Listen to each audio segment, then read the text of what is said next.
Has the Nigerian military reached a turning point in its fight against Boko Haram? 1 month after the group's leader appeared in a video declaring an Islamic caliphate in northern Nigeria, the country's military says the man in that video is dead, and dozens of rebel fighters have surrendered. The news comes as the country's military is bragging about its recent successes in combating the group.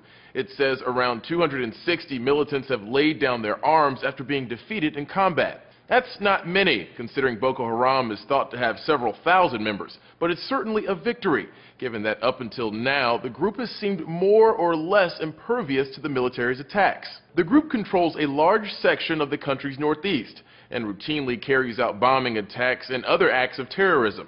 It's believed to be responsible for more than 5,000 civilian deaths. It's also carried out mass kidnappings, most famously when it abducted more than 200 schoolgirls back in April. More than 5 months later, efforts to secure their release have failed. And then there's the group's enigmatic leader, Abubakar Shekau. The military has repeatedly claimed he's dead, but provided no evidence, and new propaganda episodes keep on appearing. This week, the military put out photos of a dead man they say was the one appearing in those videos. We'll spare you the image, but the resemblance is pretty convincing. But the military says the man was an imposter named Mohammed Bashir, not Shekau. In a weird coincidence, both the Washington Post and New York Magazine put out larger-than-life profiles on the militant leader, calling him immortal and talking about his mystique, which may be just a smoke and mirrors game of body doubles and assumed names. There may not even be a real Shekau, or if there is, he may never have appeared on camera. Basically, Shekau may be more of an idea than an individual man.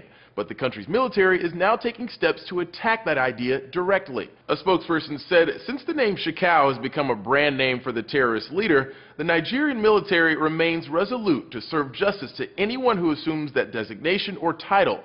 Basically, assume the name at your own risk. Of course, none of this means the fight is over. Even if the military's gains are as dramatic as they say, Boko Haram remains a major threat. Still, as the BBC's correspondent in Nigeria puts it, Boko Haram has been on the end of a clobbering this month. For Newsy, I'm Christian Bryant.